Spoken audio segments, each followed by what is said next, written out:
Take 4. Welcome back to another YouTube video, you beautiful hosers, and today is the long-awaited Jumanji review. I actually went and watched that yesterday. Today I actually watched Star Wars The Rise of Skywalker. Now, I will not do any spoilers for either of these. I do have gripes with the films. I can get into those without them being spoilers. However, I just want to state that before we get into the nitty-gritty. So anyways, Jumanji 3, the next level. It's a lot funnier than the second movie. It's got a lot of scenes that are harder on the eyes than the other one had. You went from having Robin Williams to Dwayne Johnson, Jack Black, Karen Gillan, I believe her name is, and Kevin Hart. Now, the weird part for me was my expectations are not all there because, well, Jumanji is really a movie that is somewhat family-friendly. This one has coarse language. Let's just put it that way. So it's kind of PG, but it's kind of not. If I had to guess what it is, I would say it's more or less PG-13. As for the contents of the film, it's got a lot of good editing and a lot of great acting coming from all sides. I'm not going to spoil anything because there is a couple of characters that are spoilers because nobody's seen them yet. Unless you've watched the trailers, then you probably know who I'm talking about. However, some of the stuff where they're trying to mimic the other actors in the film, and you can tell they're actually trying to do the voices. Some are good, some of them are bad, but that adds for the comedic relief that the film desperately needed. By desperately needed, I mean it wouldn't have been the same if they acted normal and acted like they weren't that said person, which they did in the prior film. Wouldn't have made any sense. This one, it makes a lot of sense. It actually takes place way after when you first thought it would. So, I mean, it's not so far in the future that everything's changed, but it is future from the past film. So it's definitely a sequel, it's not a prequel. As for a lot of things, there's good effects. There's some sound editing that should not have been in the film. And if they're going to use it, please just use it in the proper spot. What really bothers me is the use of the Wilhelm scream. There's a couple instances in the film where it was used at improper times. Now, if you're unaware what the Wilhelm scream is, it is a sound effect that is used for somebody that's generally getting struck down or getting thrown off of a building or something of that sort. It's been used in Star Wars plenty of times over the years, and it was also in Venom when he was swatting a guy off of a balcony where you hear it. I'm not going to try and do it because I can't actually get my voice to hit that pitch, so I'm going to spare you guys the ear-bleeding trauma of that one.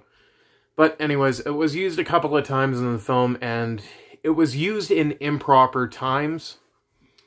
One of them that I would love to get into, which would be a spoiler, I'm not going to. It's near the end of the film. And it doesn't make any sense. Yes, allegedly the guy dies. However, the scream should not have been used. If the guy would, that would have made sense. Not a long Wilhelm scream. That was overly excessive. Now, the soundtrack for the film. Still, if you're going to stick with certain songs during certain fight scenes, please use a better song from the 80s. I beg of you, use a better song than that one. The music was great, other than them reusing a song that they used from the last one. At one of the moments that could have been really awesome, but instead they used that song, and I'll admit it's a good song, but it should not be used in those scenes. I mean, if they use that in Guardians of the Galaxy when they were trying to fight Ronan, that still wouldn't have made any sense. Even though the song that they chose for Star-Lord to do was a little funny. It's better used like that than the way it was here. Where here, it's not used for comedy, it's more or less used for, hey, we're going to go and beat somebody up to the song.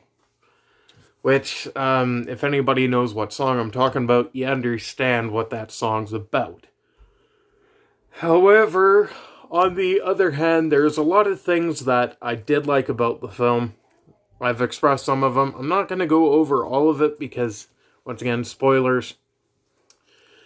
If I had to rate this movie, I would have to raise it to about a 7.8. Now, there is a lot of stuff that I do have gripes about that I'm not allowed to get into. But, I mean, it's a comedy. What can I say? It's an action comedy. It's not like Rush Hour sort of status. It's there and it serves its purpose. It's funnier than the last one. The last one was decent. This one's a lot better than that one was. Especially for actually wanting to watch it again and again and again. Because the way I rate my films is, A, would I want to watch it over and over again? B, did I like what the movie was about? And C, was there anything key that I can take away from the movie that I will remember? Those are my main 3 things that I do when I do reviews, and this, it nails 2 of them. The third one, it doesn't. So, I can't express enough that certain things in the movie made sense, some things didn't make sense. And a lot of it was funnier than the rest of it. Which, to be honest, the second and third scene were definitely better than the fourth and fifth. Not gonna lie, it's just personal opinion.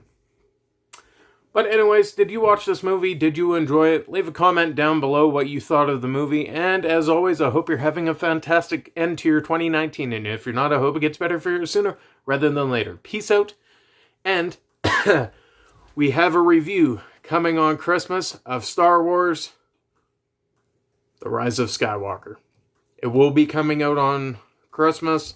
It will be slightly edited, forewarning. So, you guys get your wish for Christmas for my channel. So anyways, I bid you adieu.